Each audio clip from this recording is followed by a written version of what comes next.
eu sou o Gabs Ferreira e esse é o Dev Sem Fronteiras, o podcast onde a gente conversa com devs ao redor do mundo. E hoje temos um convidado muito especial da Estônia, que, caso você não saiba, é um dos países mais tecnológicos do mundo. Vamos ver como é que é então a vida lá, o que ele está fazendo, entender como que a gente faz para viver digitalmente. Antes de apresentar o nosso convidado, eu queria chamar aqui o meu co-host viajante poliglota, Fabrício Carraro. Como é que você tá, Fabrício? Tudo ótimo, Gabs. Hoje a gente vai pela primeira vez aqui no Dev Sem Fronteiras para a Estônia. A gente já foi uma ou duas vezes lá no Carreira Sem Fronteiras também, né? Mas a gente vai perguntar pro Thales se já dá para chamar a Estônia de um e-país. Como é que você tá, Thales? E aí, galera, beleza? Tudo certo? Tranquilo, cara. Vamos lá para esse papo, então.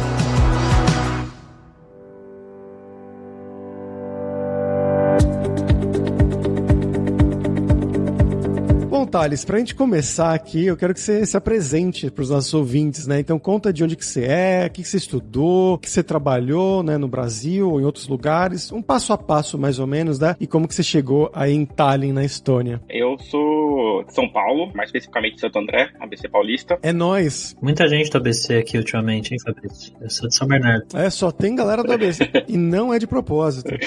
Eu sou formado em administração, mas eu nunca trabalhei na área, sempre trabalhei como dev. Eu comecei a trabalhar com 17 anos e aí desde então venho trabalhando nisso. Já trabalhei em algumas boas empresas no Brasil, sempre focado mais para a parte do back-end. Antes de vir para cá eu estava trabalhando numa startup com Elixir, eu já estava querendo me mudar para fora do país, estava procurando algumas coisas. E aí no grupo do Telegram que tem da Elixir, um cara que eu conheci da comunidade, quando vim para cá eles acabam se tornando amigo, ele postou que estava com vaga contratando para cá e pagava, e eles estavam vistos e tudo mais. Eu apliquei meio para ver o que ia acontecer e acabou que rolou tudo certo e tô aqui já há 2 anos. Uma coisa que eu fiquei intrigado, né? Você falou que fez administração, começou a programar com 17 anos, né? Como é que foi esse começo? De onde que surgiu isso? E por que você foi estudar administração se você já estava trabalhando com tech? Então, eu comecei a trabalhar mais com programação porque meu pai era programador, muitos anos atrás, e aí eu sempre tive muita influência, questão de tecnologia em casa, e aí ele sempre falou que tenta estudar, ver como que você gosta e tudo mais. Comecei a estudar, gostei, comecei a trabalhar na área, e eu fiz administração porque eu até tentei fazer faculdade de tecnologia, mas eu durei 2 semanas no curso, não era pra mim, e aí eu resolvi falar, beleza, vou focar uma coisa mais business, me entender pelo menos o que eu estou fazendo, e a parte de programação acho que eu consigo me virar bem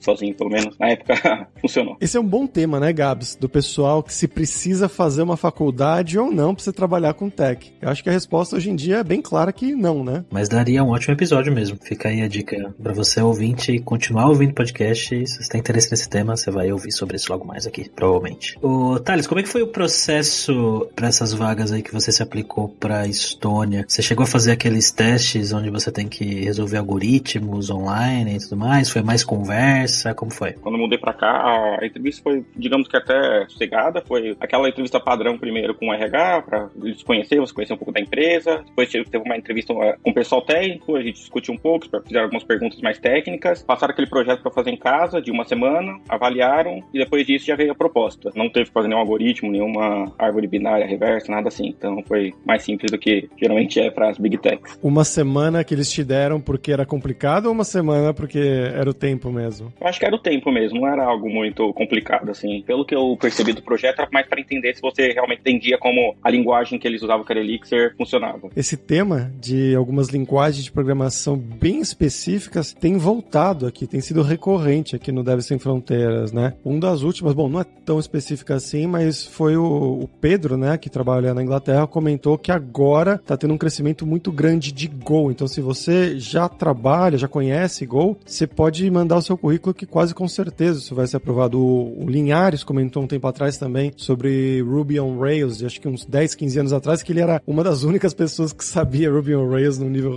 razoavelmente bom, por isso ele conseguiu um emprego muito fácil, né? Então, é bom estar ligado nessas linguagens que estão crescendo, né? Que são tendência. Quando você foi se aplicar para as vagas aí, Thales, você estava procurando especificamente vagas de Elixir? Isso, eu estava procurando de Elixir, mais focado, porque eu estava trabalhando com a linguagem há algum tempo e queria continuar, ainda continuo trabalhando com ela, mas também estava vendo algumas coisas de Ruby que eu já tinha trabalhado na época. A de Elixir foi a que me chamou na época, que eu também estava focando mais. E você achou muitas vagas para Elixir? Não, na Estônia especificamente não. Acho que agora tem 4 empresas que usam Elixir, mas uma é para sistema embarcado, então, porque eu saiba, né? Pode ser que tenha alguma que use alguma coisa interna, uma coisa assim, mas grandes que estão contratando bastante são 3. mês. E depois da entrevista de aprovado e tudo mais, a empresa ajudou você a se relocar para a Estônia? Como é que foi esse processo? Sim, inicialmente eles perguntam qual que é a data que você pode mais ou menos começar na empresa e tudo mais. E como eu já tinha bastante brasileiro na empresa que eu trabalhava, já sabiam mais ou menos como funcionava, o esquema para o brasileiro vir para a Estônia e tudo mais. Então, o que eles fizeram foi, me passou todo um passo a passo, o que precisa ser feito, e também eles pagam para você vir para cá. Então, eles pagam passagem, primeiro aluguel, coisa assim, para você se estabelecer aqui inicialmente. E aí, para vir para cá, é relativamente simples. Como é Europa, o brasileiro pode entrar por aqui durante 3 meses e você aplica o visto direto daqui. Olha, interessante. Você falou que tem um monte de brasileiro na empresa. Tem tanto brasileiro assim programando em Elixir por aí? Tem bastante. Na empresa que eu trabalhava antiga, só na minha equipe tinha 3. Uma equipe de 6 pessoas. Na empresa em geral, trabalhando com Elixir, tinha pelo menos umas 10, 12. Bacana, cara.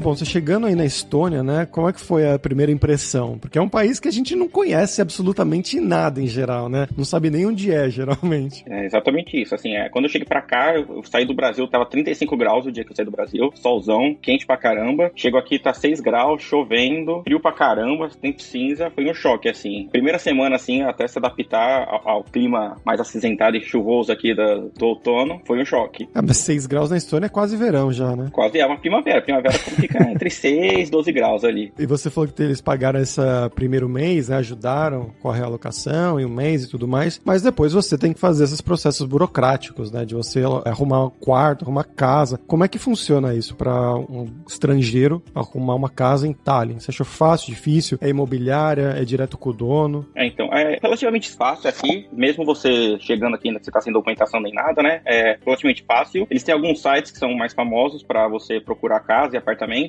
e tem tanto com imobiliária quanto com o dono direto. No caso eu fiz com imobiliária, mas foi bem simples. Marca pra ir ver o apartamento, se você gostar, você já fecha ali na hora, no outro dia você assina o contrato e já tá dentro. Bem parecido com o Brasil. Teve alguma coisa específica, além do clima, que você estranhou no início da vida aí, cara? Cara, uma coisa que eu estranho até hoje é a língua daqui, tudo complicado, muito estranha. Já tentei aprender 2 vezes, mas não dá.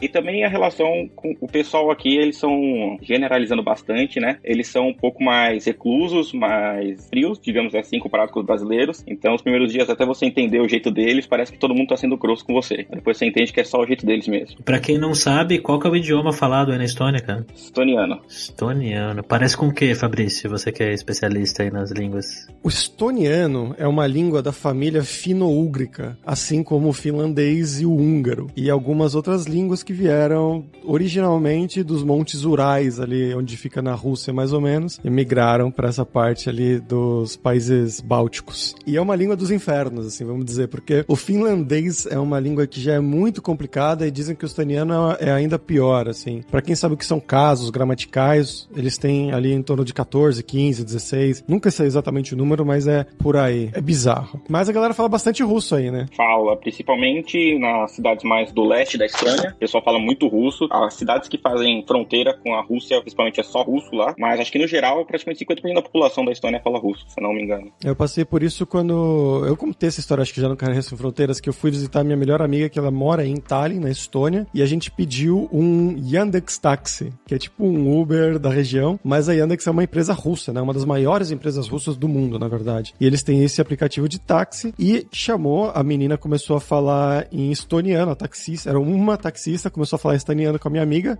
não fala estoniano, tentou falar inglês, a taxista não falava inglês, aí a taxista mudou pro russo. Minha amiga também não fala russo, e ela passou, Fabrício, fala aí em russo com a menina. E aí eu tive que explicar em russo onde é que a gente tava exatamente, sendo que eu não conheço Tallinn, era a minha primeira vez. Falei, a gente tá na frente de um bar aqui, tipo, sei lá, inventei uma explicação ali, no final ela achou a gente. Mas foi bem curioso a situação. E falando em língua e idioma, quando você foi pra aí, você já manjava bem no inglês, cara? Cara, eu falava relativamente bem, assim, até porque eu trabalhei quase um ano remoto numa empresa dos Estados Unidos. Quando você tá aqui, tem que falar todo dia, se virar todo dia, muda bastante, né? Assim, quando você tem que enfrentar mesmo, você vê que não sabe tanto assim. Você teve alguma dificuldade no trabalho também, né? Porque uma coisa é o inglês que você assiste Friends, outra coisa é trabalhar, falar de recursão, de sei lá. Eu acho que os primeiros 3 meses, pra falar a verdade, assim, a maior dificuldade era você conseguir pensar rápido o suficiente pra fazer a conversa dentro do trabalho, né? Falar coisas sobre o código, falar sobre o que tá acontecendo rápido, assim. Porque uma coisa é você escrever, que você tem tempo pra pensar e tudo mais. Outra coisa é você, no meio da reunião, ter que desenvolver. Então acho que esse foi um dos maiores problemas, assim, nos primeiros meses aqui pra mim. Que acho que é uma coisa meio que comum, né, Fabrício? No início, você pensar rápido, raciocinar e conseguir pensar em inglês. Quanto tempo demorou até você se sentir confortável de verdade, cara? Acho que foram esses 6 meses, porque aí depois ainda tem aquele momento que você começa a ficar confortável pra falar, mas você, às vezes, quando troca pro português, não consegue trocar direito, você esquece que você fala português, ou vice-versa, você tá falando português, quando vai pro inglês, você não consegue trocar direito. Então, confortável mesmo, pra mim, foi uns 6 meses. Isso de ficar se confundindo, às vezes, com as línguas, isso acontece até hoje comigo, cara, relaxa.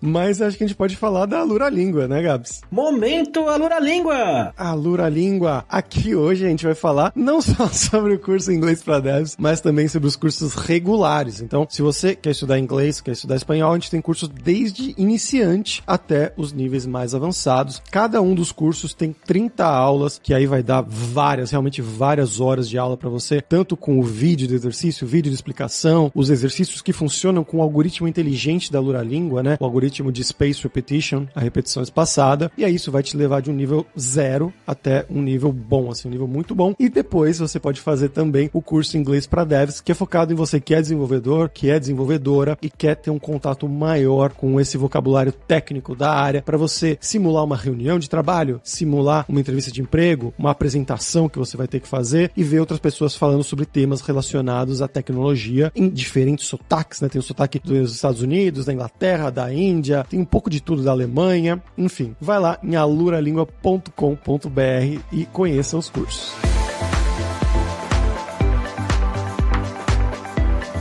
Mas, Thales, agora sobre Tallinn, né? O que é que tem pra fazer de legal em Tallinn? O que você gostou? Ou se não gostou, como é que é a vida por aí? Cara, gosto bastante daqui. A gente brinca aqui com o pessoal até que mora aqui. A gente fala que turista, 2 dias você já viu tudo que precisava ver aqui. Mas morando aqui, você consegue ter bastante coisa aqui. Tem muita coisa cultural. O pessoal daqui, principalmente estoniano, gosta muito de floresta. Então tem floresta perto. O pessoal vai fazer hiking, vai acampar, fazer churrasco no meio da floresta. Tem bastante bar. Então, assim, tem pra todos os gostos aqui. Se você quiser uma coisa mais de ficar em casa, tem coisa pra você ir pro meio do mato. Se você gosta de balada, tem bastante também festas aqui. E o que você costuma fazer geralmente, cara? Quais são os seus hobbies? O que você faz no tempo livre aí? Inclusive, como é que foi pandemia aí na Estônia, aproveitando? Pandemia, principalmente ano passado, foi todo mundo trancado em casa, cena de filme de terror no meio da rua, porque simplesmente não passava ninguém, sei lá, sábado, 2 horas da tarde, rua nem carro tinha, e agora as coisas estão voltando ao normal aqui. E sobre o que eu gosto de fazer, geralmente o que eu gosto de fazer com a minha esposa, gosto de tomar café, a gente gosta de ir pra bar, também ficar em casa aqui, jogando videogame, a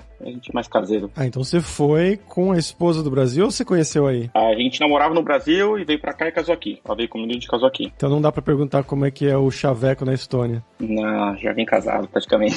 Mas é pra perguntar como é que é a questão das amizades, cara. Você conseguiu fazer amizades com locais? A maioria das amizades, pra falar a verdade, são ou com brasileiros, ou com russos ou ucranianos. Eu sinto que são, gênero brasileiro, né? Russos e ucranianos são muito abertos a fazer nossas amizades. Eles têm, por mais que seja tão longe, eu sinto que eles têm uma proximidade com a nossa cultura. Com o estoniano é um pouco mais complicado, demora um pouco mais pra você começar a fazer amizade. De verdade, comecei a fazer um pouco mais amizade depois de um ano e meio aqui trabalhando aqui. Você começa a ver a pessoa, durante esse tempo, a pessoa começa a se sentir confortável a ser seu amigo. Os estonianos, então, são como os gatos, assim, basicamente, né? Ele não é um cachorro. Ele meio que se acostuma com a sua presença.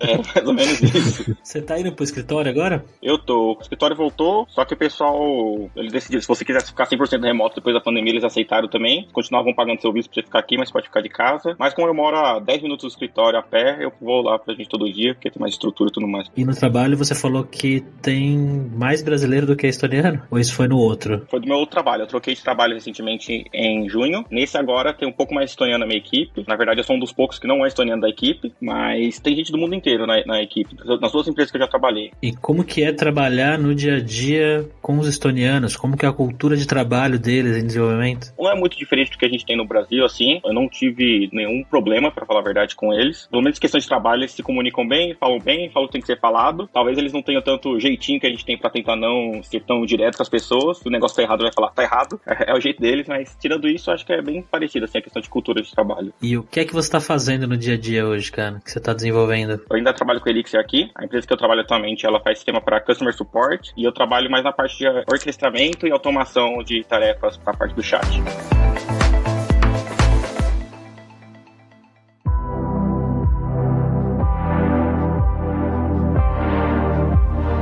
E nesse tema que eu levantei lá no começo, né, sobre a Estônia ser um e-país, tem algumas coisas interessantes, né, que a gente fica sabendo pela mídia ou por amigos. O transporte público aí é grátis, né, para residentes e tudo mais, coisas bacanas assim. E as empresas, né, uma questão muito grande é de abrir empresas aí que é muito fácil. Você pode abrir, só fazer um e-residency, que é bem fácil mesmo. Como é que funciona isso aí no dia a dia? Você que tá mais perto. Realmente aqui é tudo digitalizado, digamos assim. Para alugar esse apartamento que eu tô agora, literalmente, eu vim num dia, quando eu aceitei, ele me mandou um contrato digital, eu assinei digitalmente, voltou para ele, já estava registrado no governo, que eu tava morando aqui a partir desse dia. Eu tive que aplicar de novo pro visto, quando eu troquei de empresa, tudo online, porque com o ID que você tem daqui, você faz a assinatura tudo online, facilita muitas coisas aqui. A própria declaração de imposto de renda é literalmente 20 segundos para declarar, porque como tudo é integrado aqui, o governo já sabe tudo que você ganhou, quanto você pagou de imposto, se tiver que te devolver alguma coisa, já falam na hora, é tudo bem simplificado. E eu tinha visto alguma coisa relacionada a blockchain, cripto, eu não lembro. Você mexe com essas coisas?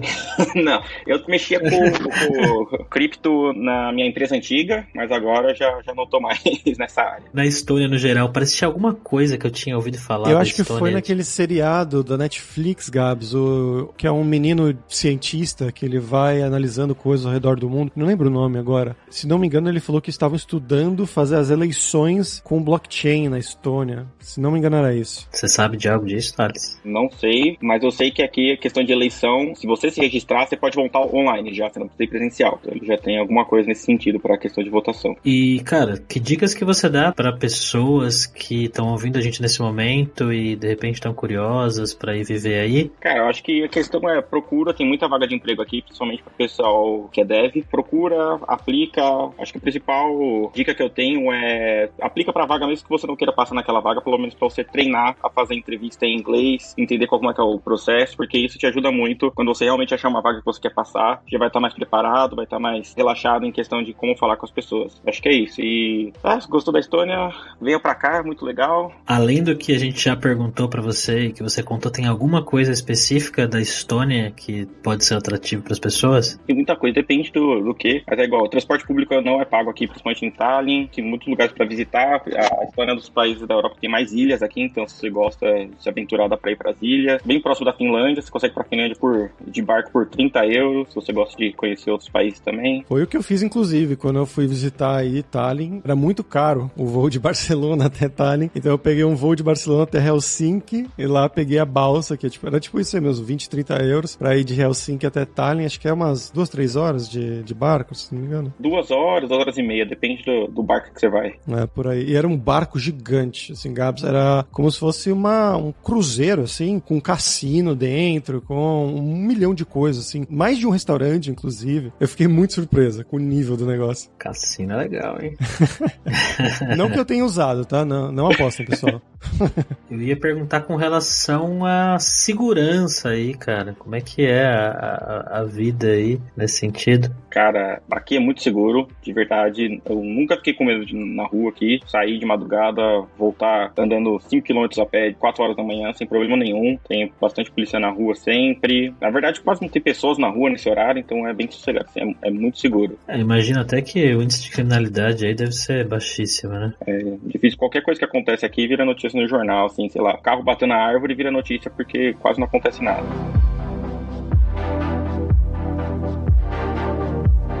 E Thales, vamos falar sobre dinheiro, cara. Eu queria que você contasse pra gente como que é o custo de vida aí na Estônia comparado, talvez se você conseguir, com aqui o Brasil, o ABC Paulista. O custo de vida aqui é bem baixo, principalmente se for comparar com o Brasil, ou até mesmo com outros países aqui da Europa, e ainda referente ao salário de dev aqui, que costuma ser bem mais alto que das outras áreas, você consegue viver super bem, assim, eu moro no centro, 15 minutos do meu trabalho, dá pra sair, guardar dinheiro, fazer tudo, o custo de vida é bem baixo, saúde aqui quando você tá trabalhando de graça, então é uma coisa a menos que tem que se preocupar. Você não paga plano de saúde aí? Não pago nada, é tudo pelo governo aqui. Já precisou ir no hospital, alguma coisa assim? Eu não, minha esposa já. E como é que foi, assim, o tratamento, essas coisas? Assim, é um pouco diferente do que a gente tá acostumado no Brasil, principalmente quando você tem plano de saúde, né? Porque chega no Brasil, você é relativamente atendido rápido. Aqui, como é de graça, então todo mundo vai pro mesmo hospital, então eles têm ordem de prioridade para que vai ser atendido, né? Se você vai só por, sei lá, uma dor de cabeça, uma dor nas costas, você provavelmente vai ser uma das últimas da prioridade do que alguém que sofreu algum acidente, alguma coisa assim.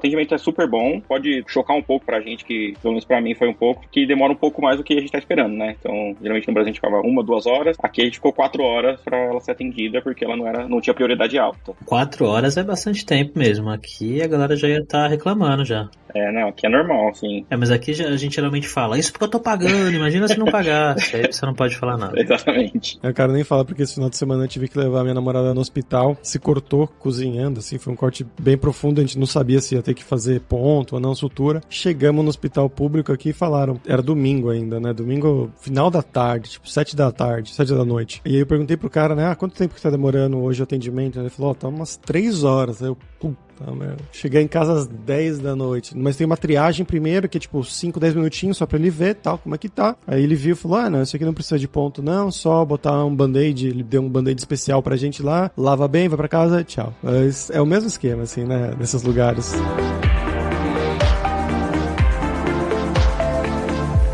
Thales, pra gente fechar aqui agora é a hora do perrengue, quando a gente pede pros nossos convidados contarem histórias engraçadas, gafes, micos, coisas que tem acontecido com você ou com a sua esposa esse tempo aí na Estônia. Beleza, pra contar uma gafe, tem várias, principalmente envolvendo a língua, mas tem uma que logo quando eu cheguei, fui aplicar pro meu visto, não entendia nada, não conhecia nada, e quando eu apliquei pro local pra meu visto, eu achei que era aqui na cidade de Tallinn, porque o nome da rua era Tallinn. Quando fui ver, eu apliquei pra uma cidade a 2 horas daqui, no meio do nada, minúscula. Da segunda semana de trabalho, tive que ir pra lá, uma cidade que acho que tinha 8 mil habitantes, alguma coisa assim, super pequena. As policiais de lá que aplicavam meu visto nunca tinham aplicado no visto na vida, não falava inglês direito, a cidade não tinha nada pra fazer, a gente ficou lá 6 horas esperando tudo ser feito, porque quase não ia ônibus pra lá, porque a cidade era pequena, então foi uma das primeiras semanas aqui, foi uma aventura bem legal. Cara, mas você tinha que reservar isso online, assim? E você se confundiu? Reserva online, e aí eu só vi o nome da rua era Tallinn, e aí eu falei, deve ser isso aqui mesmo, deve ser perto, não conheço nada, né? A hora que eu marquei era bem um pouco longe daqui. O cara tá lá em Santo André, vê Rua Rio de Janeiro,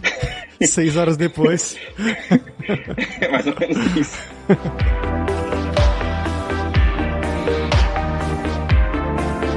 Mas bacana, Thales. Muito obrigado pela sua participação, cara. Foi bem legal. Você quer divulgar alguma coisa? Me sigam aí no Twitter, no Instagram, Thales Flores. É isso aí. Obrigado aí pela conversa. Foi bem legal estar aqui com vocês hoje. Bacana. Os links vão estar sempre lá em devsemfronteiras.tech.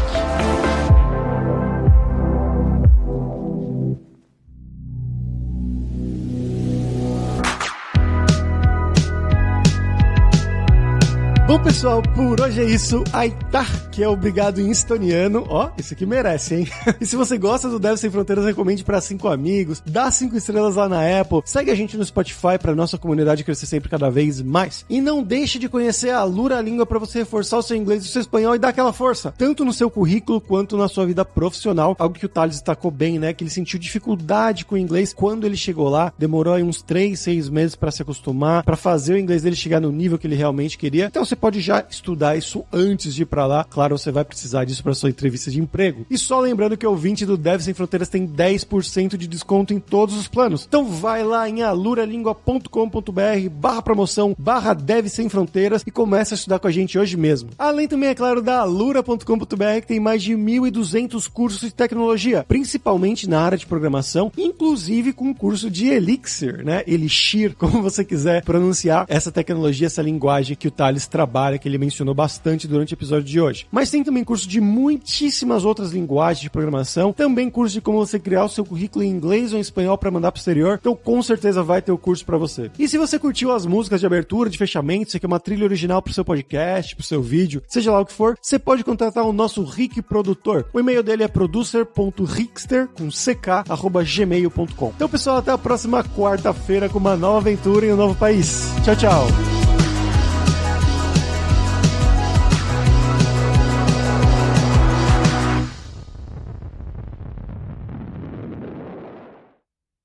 Este podcast foi editado por Radiofobia, podcast e multimídia.